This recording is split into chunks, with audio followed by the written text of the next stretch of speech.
Hello everyone, I am Mudassir Hamid and this is Radiance Biology classes. In the last video, we have started human male reproductive system.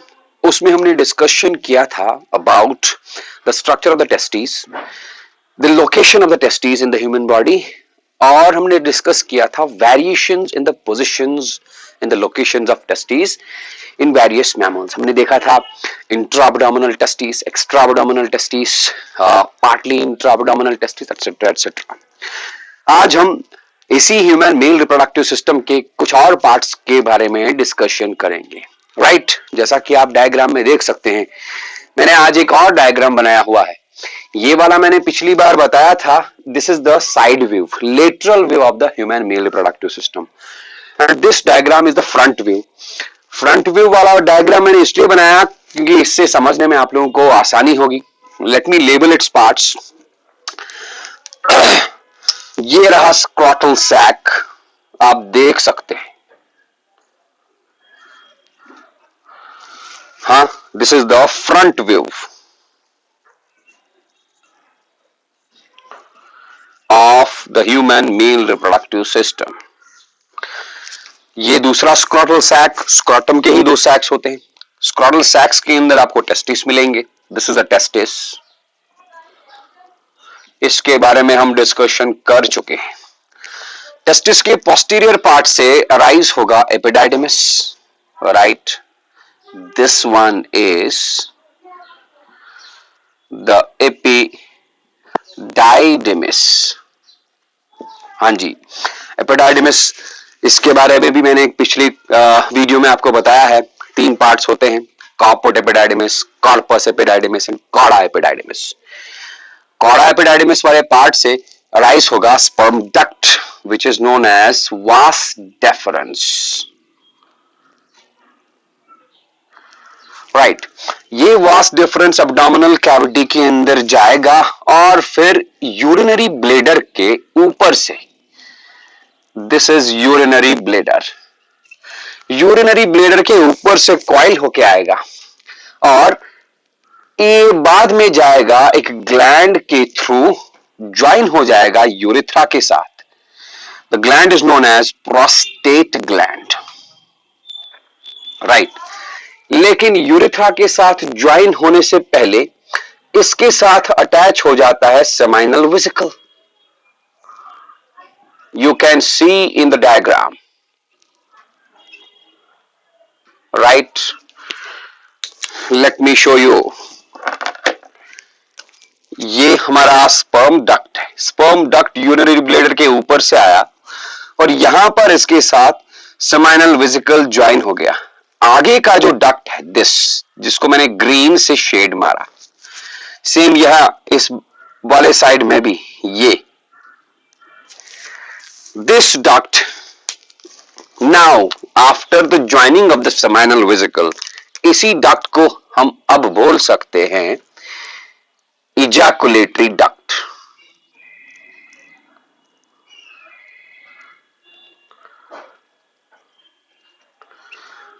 तो 2 ejaculatory ducts हैं.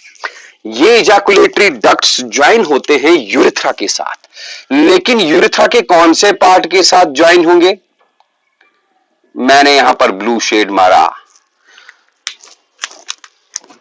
Urethra को हम 3 parts में divide कर सकते हैं. Right, एक ये वाला पार्ट जो प्रोस्टेट ग्लैंड के थ्रू जाता है, this part of the urethra is known as prostatic urethra.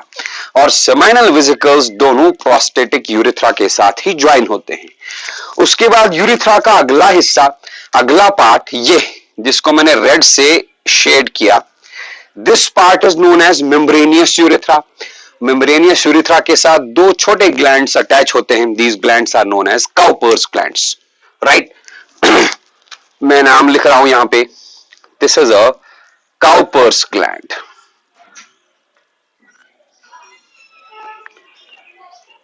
Is it okay? उसके बाद यूरेथ्रा थोड़ा सा हल्का सा डायलेट होता है और आगे बढ़ने लगता है लाइक दिस. ये वाला पार्ट यूरेथ्रा का, ये पीनिस के थ्रू जाता है. This part of the urethra is known as penile urethra. Right तो मैं आपको बता रहा हूं कि सेमाइनल वेसिकल ज्वाइन होता है वास डेफरेंस के साथ। आगे after the joining of the seminal vesicle, अब ये वास डेफरेंस नहीं रहा, now it is known as an ejaculatory duct. ये इजैकुलेटरी डक्ट प्रोस्टेटिक यूरेथ्रा के साथ अटैच होगा दोनों साइड से, राइट। तो आज हम इस रिप्रोडक्टिव सिस्टम के कुछ और पार्ट्स के बारे में बात करेंगे। पिछली बार हमने डिस्कशन किया था टेस्टिस का, आज एपिडाइडिमिस के बारे में भी मैंने बोला था। आज हम थोड़ा सा और बाकी सारे जो जितनी भी चीजें बची हैं उनके बारे में डिस्कशन करेंगे। So let me finish this diagram here, let me rub this diagram. ये वाला डायग्राम मैंने रब किया क्योंकि ये वाला डायग्राम आप पिछले वाले वीडियो में भी देख सकते हैं। मैंने बस फ्रंट व्यू वाला डायग्राम रखा है यहां पे। Okay, so after testis there is epididymis, a pair of epididymis. हालांकि इसके बारे में हम पिछले वीडियो में बोल चुके हैं, थोड़ा सा एक आध पॉइंट और बोलूंगा। ये टेस्टिस के पोस्टीरियर हिस्से से राइज होते हैं, राइट। एंड मैंने आपको बताया हुआ है एपिडाइडिमिस के 3 पार्ट्स होते हैं। Caput epididymis, middle part is corpus epididymis and the last one is cauda epididymis. हाँ जी, तो स्पर्म्स टेस्टिस के अंदर बने, सेमिनिफेरस ट्यूब्यूल्स के अंदर बने। You can go to my previous video on this male reproductive system, आप वहां देख सकते हैं। सेमिनिफेरस ट्यूब्यूल से निकल के वो ट्यूबुलाई रेक्टाई के थ्रू रेटी टेस्टिस में जाएंगे। From rete testis they go into the vasa efferentia. Vasa efferentia उन स्पर्म्स को ट्रांसपोर्ट करेगा इनटू द एपिडाइडिमिस, पहले कापुट एपिडाइडिमिस पोर्शन में, then corpus epididymis and finally cauda epididymis. Cauda epididymis से वो बाहर निकल के वास डिफरेंस के थ्रू, स्पर्म डक्ट के थ्रू ऊपर एब्डोमिनल कैविटी की तरफ मूव करेंगे। लेकिन एपिडाइडिमिस में ये बहुत टाइम तक रहते हैं। कितने टाइम तक?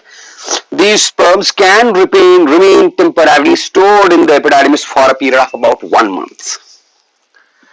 So हम यहां लिखेंगे epididymis can store sperms temporarily for about 1 month. 1 महीने तक ये एपिडाइडिमिस के अंदर स्टोर रह सकते हैं। और एपिडाइडिमिस के अंदर स्टोर रहते रहते इनका क्या होता है, हमने पिछले वीडियो में बोला हुआ है, functional maturation,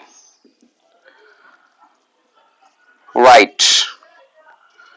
So epididymis is responsible for functional maturation of the sperms, functional maturation of the spermatozoa. फिर हमने आपको बताया था 18 to 24 hours after functional maturation sperms move into the vas deferens. Functional maturation 1 महीने तक कंप्लीट होने के बाद ये sperms मूव होते हैं 18 to 24 hours after functional maturation. Functional maturation के 18 से 24 घंटे के बाद they move into the vas deferens sperm ducts. और sperm duct abdominal cavity में urinary bladder के ऊपर से राउंड होके आता है। Finally the sperms are drawn into the ejaculatory duct. लेकिन ejaculatory duct में जाने से पहले sperms के साथ मिल जाएगा seminal vesicle से निकलने वाला fluid. That fluid is known as seminal fluid.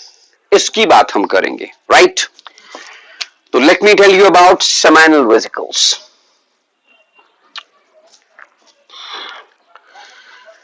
There is a pair of seminal vesicles, आप डायग्राम में देख सकते हो।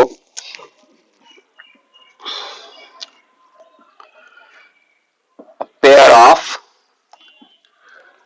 seminal vesicles. ये seminal vesicles वास डिफरेंस के साथ अटैच होगा। सेमाइनल वेसिकल वास डिफरेंस के साथ अटैच होगा तो बाद में कॉमन डक्ट आएगा। That common duct is known as ejaculatory duct ejaculatory duct prostatic urethra के साथ अटैच होगा दोनों साइड से। तो seminal vesicle secretes a fluid, एक अल्कलाइन फ्लूइड सिक्रीट करेगा।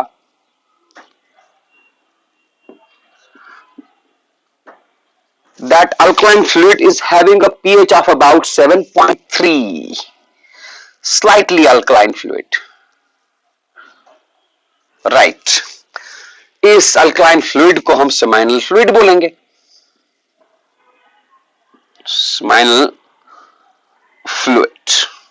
Okay, this alkaline seminal fluid consists of fructose, fructose के साथ साथ इसमें कुछ और चीजें भी होती हैं। क्या क्या? Fibrinogen, prostaglandins, citrate, inositol, fibrinogen, prostaglandins,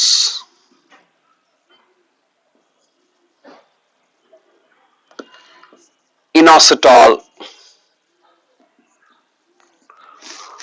हाँ जी, citric acid, several proteins, citrate and several proteins, ये सारी चीजें सेमिनल फ्लूइड में होती हैं। इसमें सबसे इंपॉर्टेंट चीज, हालांकि सारी चीजें इंपॉर्टेंट है, but the most important thing present in the seminal fluid is this fructose. क्या है ये फ्रक्टोज? आपको पता होगा, fructose is a monosaccharide sugar है ये, हाँ, 6 carbon sugar. This fructose provides energy. It is the energy source for sperms. Right. Sperms को move करना होता है both in the male reproductive system as well as जब ये female reproductive system में जाते हैं वहां से भी ये वहां भी इनको move करना पड़ता है। Vaginal cavity से cervix की तरफ, then cervix से uterus की तरफ, uterus से fallopian tubes की तरफ। So they need energy for this movement. इसलिए इस एनर्जी के लिए इनके पास एक एनर्जी सोर्स होता है। That energy source is none other than a sugar, a monosaccharide. That monosaccharide is known as a fructose. बाकी सारी चीजें भी होती हैं, आप देख सकते हैं। There is fibrinogen, prostaglandins, and other several proteins. One more important point to be noted here is ये जो seminal fluid है, slightly alkaline in nature, it forms about 60 to 70% of semen. जो semen human male reproductive system से बाहर निकलता है during ejaculation, during insemination, मतलब जब एक मेल फीमेल के साथ coitus करता है, copulation करता है, at the climax of that copulation एक मिल्की कलर का फ्लूइड निकलता है। That milky color fluid is known as semen. Semen का 60 से 70% components जो है, they are formed by this alkaline fluid. That alkaline fluid is known as seminal fluid, right? इसके बाद यहां ejaculatory duct के थ्रू आया, क्या आया? sperms plus seminal fluid, this combination, और ये combination पहुंचा prostatic urethra के पास। This is the prostatic urethra. हाँ जी, prostatic urethra इसको इसलिए बोलते हैं because it is surrounded by the prostate gland. अब इस prostate gland का भी कुछ काम होगा, definitely काम है। क्या काम करता है prostate gland? What is the function of the prostate gland? Let us discuss about this. Prostate gland भी एक alkaline fluid secrete करता है। That fluid is known as prostatic fluid. Prostate gland. Prostate gland दो तीन नहीं होते, it's not a pair, it is an unpaired gland. सबसे पहला पॉइंट आप याद रखेंगे, it is an unpaired gland. Right, unpaired condition में होता है, and it secretes prostatic fluids.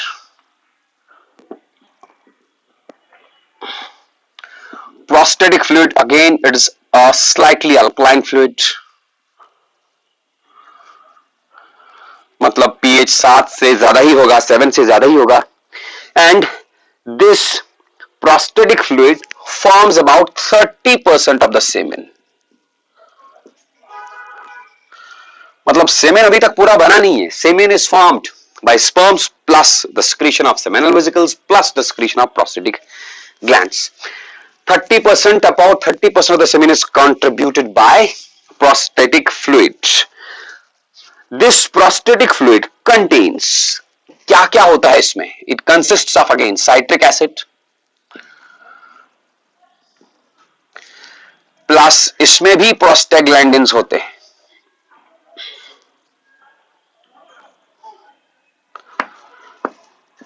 Citric acid, prostaglandins. It also contains calcium and phosphate, clotting enzymes, fibrinolysins, etc.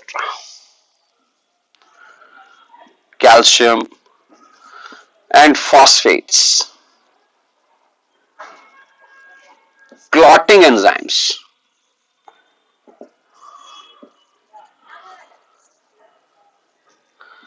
and fibrinolysin.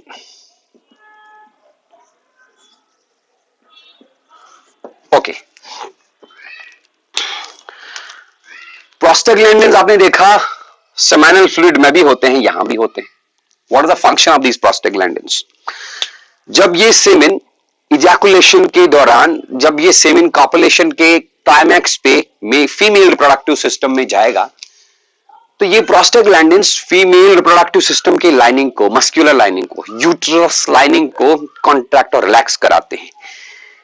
They are responsible for the rhythmic contractions and relaxations of the wall of the female reproductive system. उससे क्या होगा? उससे sperms को move करने के लिए extra force मिल जाता है. एक तो स्पर्म्स के पास ऑलरेडी अपनी टेल लाइक स्ट्रक्चर होती है, प्लस उनको मूव करने के लिए एनर्जी चाहिए. That energy sources, the energy is given by the energy source fructose, plus उनको कुछ और एडिशनल फोर्स, एडिशनल ताकत की जरूरत होती है. That is supplied by the contractions of the wall of the uterus, and the contractions of the wall of the uterus are mediated by these prostaglandins, which are found in the seminal fluid as well as the prostatic fluid. Okay, इसमें हमने लिखा coagulating enzymes होते हैं, right? Coagulating enzymes का काम क्या है? जब ये prostatic fluid seminal fluid और sperms के साथ मिल जाएगा, तो prostatic fluid के coagulating enzymes, clotting enzymes here, they bring about the clotting या coagulation of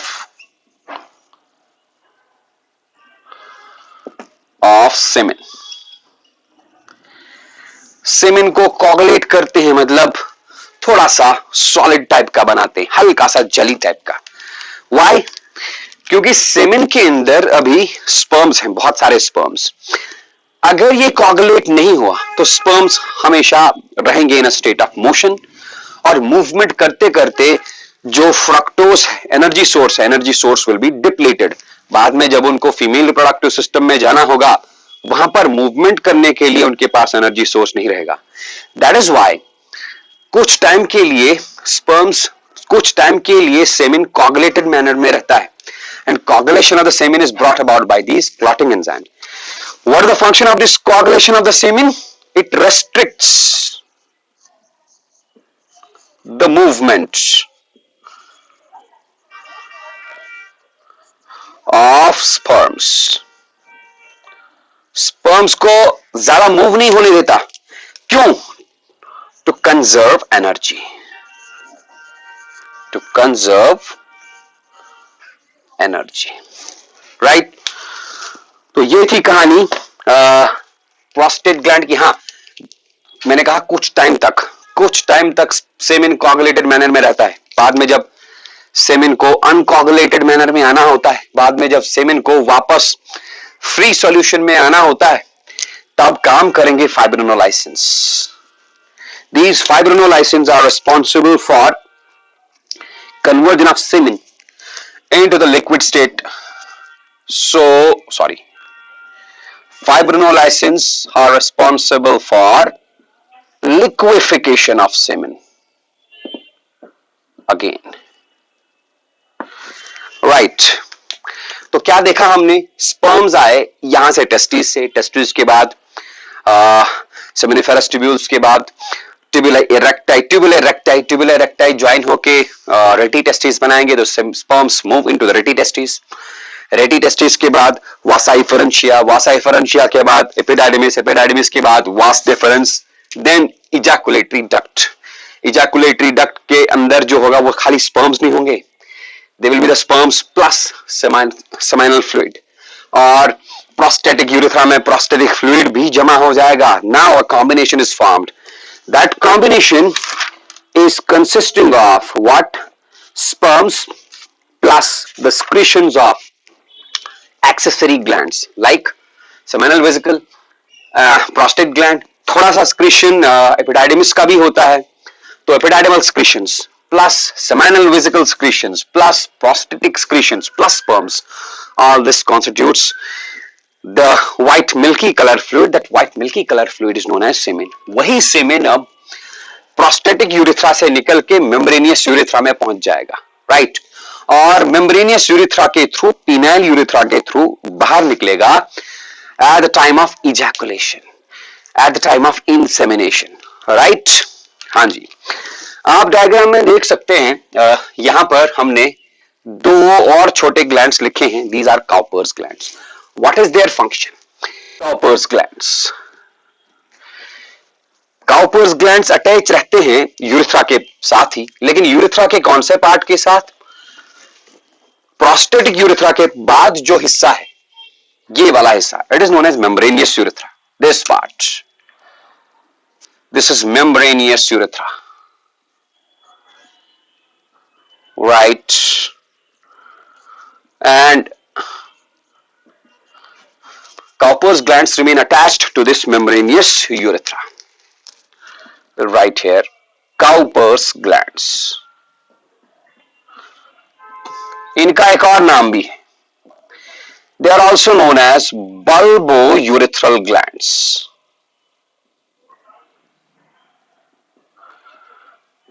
Bulbourethral glands, right?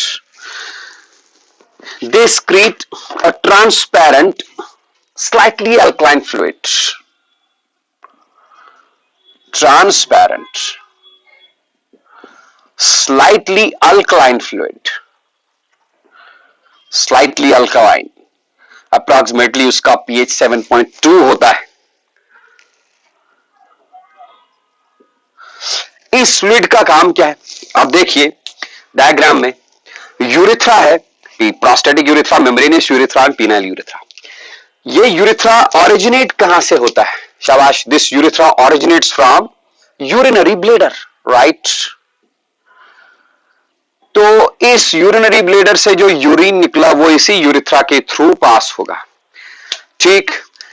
जाहिर सी बात है, यूरेथ्रा का जो इंटरनल लाइनिंग है, इंटरनल वॉल है, उसके ऊपर कुछ यूरिन के ड्रॉप्स लगे होंगे, and you might know that urine is a little bit acidic in nature, okay. अब अगर इसी एसिडिक रास्ते से सेमेन जाएगा, सेमेन के अंदर जो स्पर्म्स होंगे, दो स्पर्म्स विल बी किल्ड। इसीलिए before sexual intercourse, Cowper's glands, when a couple is ready to have copulation, Cowper's glands secrete this transparent fluid. वही ट्रांसपेरेंट फ्लूइड इस यूरेथ्रा के थ्रू जाएगा, यूरेथ्रा के थ्रू जाने से इस यूरेथ्रा की एसिडिटी को नलिफाई करेगा, खत्म करेगा। मतलब कहने का यह है कि this secretion of the Cowper's gland makes a safe passage for the incoming sperms from the semen, right? तो वही हम लिखेंगे यहां पर, the function of this secretion is to remove the acidity of urethra. So, safe passage is made for sperms. Plus दूसरा काम भी करेगा, ये पेनिस के टिप को और यूरेथ्रा को लुब्रिकेट भी करेगा। It is also responsible for lubrication of urethra and penis tip as well, because penis tip जब तक lubricate नहीं होगा तब तक सेक्सुअल इंटरकोर्स करने में, कॉपुलेशन करने में थोड़ी सी दिक्कत आ सकती है. And lubrication of urethra is also responsible for the easy and frictionless movement of the semen and the sperms. Okay, then there is the last part of the male reproductive system, जो कि बहुत ही important है, secondary sex organ है, जिसको हम penis बोलते हैं. Without this penis sexual intercourse is impossible, right. Penis एक मस्कुलर ऑर्गन है, मैंने आपको पहले ही बताया हुआ है. इसके अंदर इसके थ्रू यूरेथ्रा भी जाएगा, इसके अंदर ब्लड वेसल्स भी होती हैं, right. It is a common passage for semen as well as urine.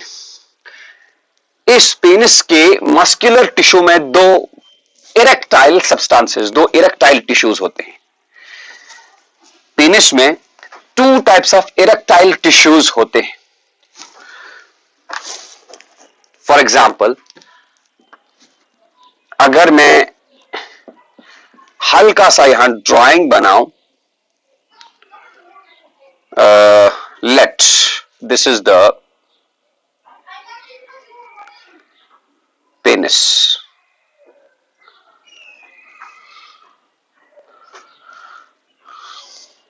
One minute.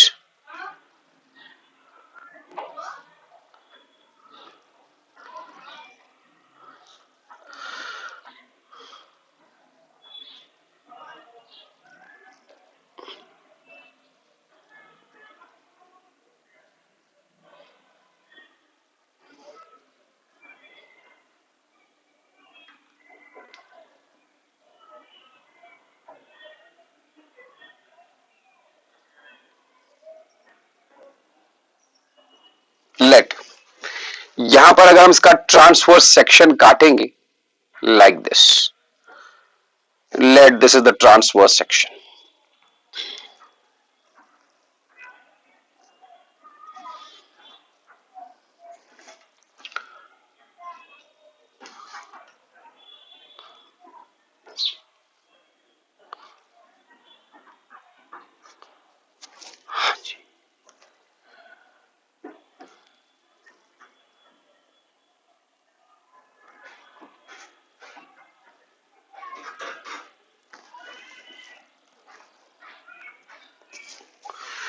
This transverse section contains, the penis contains, सबसे पहले ये रहा यूरेथ्रा. यूरेथ्रा के सराउंडिंग में एक इरेक्टाइल टिश्यू होगा. That erectile tissue surrounding this urethra is known as corpus spongiosum. ये रहा. मैंने इस वाले डायग्राम में भी बनाने की कोशिश की है. Corpus spongiosum, this one. Urethra, urethra के सराउंडिंग में जो मैंने रेड वाला बनाया है, रेड से जो दिखाया है, दैट इज कार्पस स्पॉन्जियोसम. उसके बाद यहां पे ब्लड वेसल होगा, यहां पे ब्लड वेसल होगा. These blood vessels are again surrounded by other two erectile tissues like this. ये भी इरेक्टाइल टिश्यू है, ये भी इरेक्टाइल टिश्यू है. इन इरेक्टाइल टिश्यूज का नाम है, singular is corpus cavernosum and plural is corpora cavernosa, right. This is the blood vessel, blood capillary. अब देखिए, मैंने कहा सेक्सुअल इंटरकोर्स करने के लिए जरूरी है पेनिस. सेक्सुअल इंटरकोर्स करने के लिए पेनिस क्यों जरूरी है? बिकॉज इसी के थ्रू सेमेन निकलेगा. That semen will be transported in the female reproductive tract, right. But तब तक ये transfer of semen into the female reproductive tract impossible है जब तक ये पेनिस इरेक्ट ना हो. And it's erection is brought about by the external stimulus. जब ये मेल को कुछ एक्सटर्नल स्टिमुलस मिलेगा, external stimulus includes some thoughts that will exaggerate, that will inculcate, कुछ सोच, कुछ thoughts आएंगे, those thoughts will inculcate the desire to have sex with his partner, right? या कोई चीज देख ली जिस चीज से इसके अंदर सेक्सुअल इंटरकोर्स करने की इच्छा जागेगी. Those are the kinds of external stimuli. जैसे ही एक्सटर्नल स्टिमुलाई आएंगे, इन एक्सटर्नल स्टिमुलाई से इन ब्लड वेसल्स के थ्रू ब्लड रश आएगा. Blood is rushed into these blood vessels. Blood जब बहुत फोर्स से अंदर आएगा तो ये दो इरेक्टाइल टिश्यूज जो है, corpora cavernosa, they will harden and become stiff. थोड़ा सा ये फूल जाएंगे, हार्ड हो जाएंगे, स्टिफ हो जाएंगे. इनके स्टिफनेस से स्टिमुलस मिलेगा कॉर्पस स्पॉन्जियोसम को, ये भी फैल जाएगा, स्टिफ हो जाएगा, and it will bring about the erection of the penis. Then the guy will be ready to introduce this penis into the female reproductive tract to transport the semen into the female reproductive tract. Okay, तो ये थी कहानी इस mail reproductive system की. अब सवाल है, मैंने आपको कहा पिछले वीडियो में कि स्पर्म्स के अंदर, टेस्टिस के अंदर स्पर्म्स बनेंगे. कहां पर बनेंगे? टेस्टिस के अंदर सेमिनिफेरस ट्यूब्यूल्स हैं. हर एक टेस्टिकुलर लॉब्यूल के अंदर 2 से 3 सेमिनिफेरस ट्यूब्यूल्स हैं, उन्हीं के अंदर स्पर्म्स बनते हैं, राइट? वो स्पर्म्स कैसे अच्छा, एक बात और मैं भूल गया. अभी मैं सेमेन के बारे में बता रहा था. आप अगर लिखना चाहें तो लिख सकते हैं semen. Semen is a combination of sperms plus the secretions of accessory glands. हमारा seminal vesicle, prostate gland, Cowper's gland and epididymis आएगा. इन सबका secretion plus sperms is known as the semen, right? One more thing, the normal sperm count of a human being is, of a male, is 20 to 120 million. 20 to 120 million, right? Per ml of semen. मतलब 1 ml semen के अंदर 20 से 120 million sperms होने चाहिए. अगर 1 ml semen के अंदर 20 million sperm से कम हुए, then we can say that the guy is suffering from oligospermia, right? Oligospermia means less than 20 million sperms in 1 ml of semen. Okay.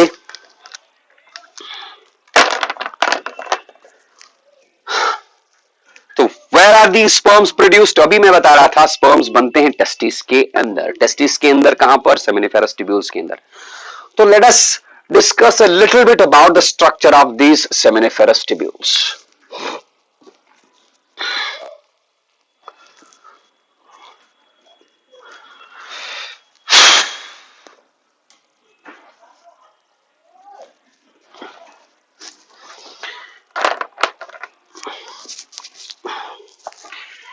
एक सेमिनिफेरस ट्यूब्यूल ये रहा, ट्रांसवर्स सेक्शन दिखाया है मैंने. अंदर से सेमिनिफेरस ट्यूब्यूल में लगे रहते हैं cells which are germinal in nature. मतलब एक टाइप का क्यूबॉइडल एपिथेलियम लगा होता है. इस क्यूबॉइडल एपिथेलियम को हम जर्मिनल एपिथेलियम भी बोलते हैं, राइट? लेकिन इस क्यूबॉइडल एपिथेलियम में बीच बीच में लॉन्ग पिलर लाइक सेल्स भी होते हैं. Okay, like this.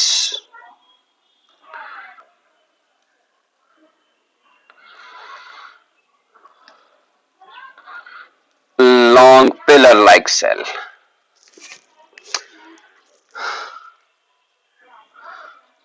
long pillar like cell.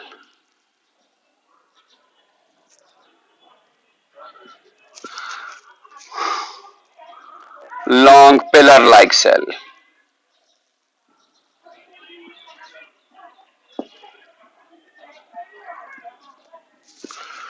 Right? These long pillar like cells are known as Sertoli cells. They are known as Sertoli cells, या इनको सस्टेंटैकुलर sales भी बोलते हैं. मान लीजिए ये रहा दूसरा सेमिनिफेरस ट्यूब्यूल, इसमें भी बिल्कुल ऐसा ही सीन है. ये रहा सर्टोली सेल, ये रहा Sertoli cell. Again it is a Sertoli cell. It is a Sertoli cell.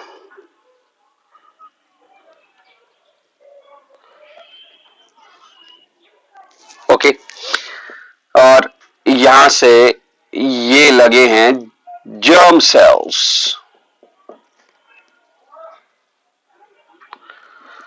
यही जर्म सेल्स जो हैं they are responsible for the formation of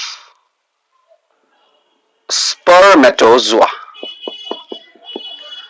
और स्पर्मेटोजुआ बनने के प्रोसेस को, स्पर्म्स बनने के प्रोसेस को हम बोलते हैं spermatogenesis. Let me draw another layer of germ cells.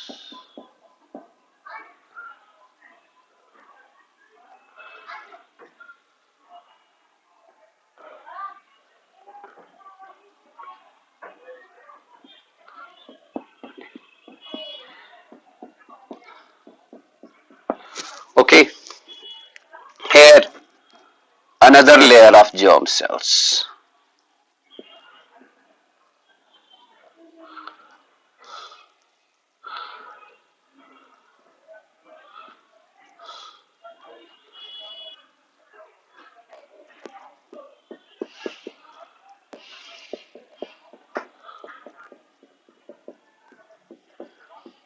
Okay,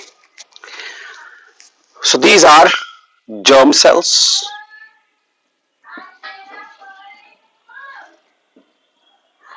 यही germ cells divide होते होते और cells बनाते हैं. those cells are known as sperm mother cells, like this.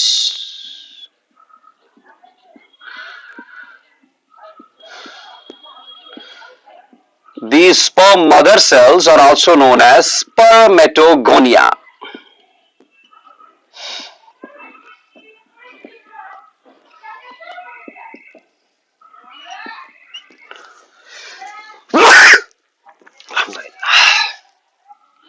ये रहा sperm mother cell, also known as spermatogonia. And these sperm mother cells or spermatogonia undergo a detailed process, a long detailed process जिसको अपन spermatogenesis बोलते हैं. और spermatogenesis process में ही sperms बनते हैं. Right? So these are sperm mother cells. Sperm mother cells और mitotic division इनका होता है. They result in the formation of further cells which are known as primary spermatocytes. Then primary spermatocytes divide further and result in the formation. They divide by meiosis, result in the formation of secondary spermatocytes. Finally, secondary spermatocytes give rise to spermatozoa. First spermatids, then spermatozoa. इसको हम अलग सी detail में पढ़ेंगे. इन sperms के बीच में भी कुछ sales होती है, सॉरी सेमिनिफेरस ट्यूब्यूल्स के बीच में भी कुछ सेल्स होती हैं. टेस्टिस के सेमिनिफेरस ट्यूब्यूल्स के बीच में सेल्स होती हैं, groups of cells. These cells, groups of cells, are known as interstitial cells. They are also known as Leydig's cells. Right? And these long cells are known as Sertoli cells.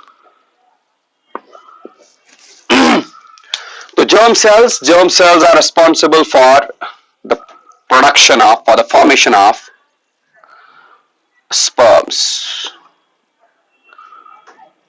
right? While as Sertoli cells, इनका काम क्या है? They are responsible for nursing of the developing sperms. जो spermatozoa develop हो रहे हैं, बन रहे हैं, उनको नरिशमेंट की जरूरत होती है. Those nourishments, that nursing is provided by these Sertoli cells. That's why they are also known as nurse cells. They are also known as sustentacular cells. यहां लिखो मैं, sustentacular or nurse cells, right? Interstitial cells or Leydig cells, they produce a hormone. Which hormone? Interstitial cells or Leydig cells produce male sex hormone. That male sex hormone is known as testosterone. Is it okay? कुछ points में यहां पर mention करना चाहूंगा. जो Sertoli cells, nurse cells, इनका main function क्या है? They are responsible for nursing of the developing sperms. इनका एक और फंक्शन है, they are responsible for the phagocytosis of the injured sperms. Phagocytosis of injured sperms. It is done by these nurse cells or sustentacular cells, right? They also secrete a hormone. That hormone is known as inhibin. They secrete a hormone. The hormone is known as inhibin. Ninhibin. Inhibin का काम क्या है? We will see its function in the incoming videos, right? तो फिलहाल आप इतना याद रखेंगे. This is the very simplified structure of the two seminiferous tubules. Her seminiferous tubule के अंदर बहुत सारे germ cells होते हैं. In between the germ cells there are long pillar-like cells. Those long pillar-like cells are known as Sertoli cells. They are also known as sustentacular cells. Sperms, developing sperms are produced by these germ cells. In various stages we will study about those stages of the formation of the spermatozoa in our incoming videos, right? तो ये थी कहानी human male reproductive system की. आप इसको अच्छे से video को देखिएगा, चैनल को सब्सक्राइब कीजिएगा. The name of the channel is Radiance Biology Classes. And if you have any doubts, you can tell me your doubts in the comments box. Okay, I will try to answer your doubts, answer your questions in the comments box. Okay, for now, goodbye and take care.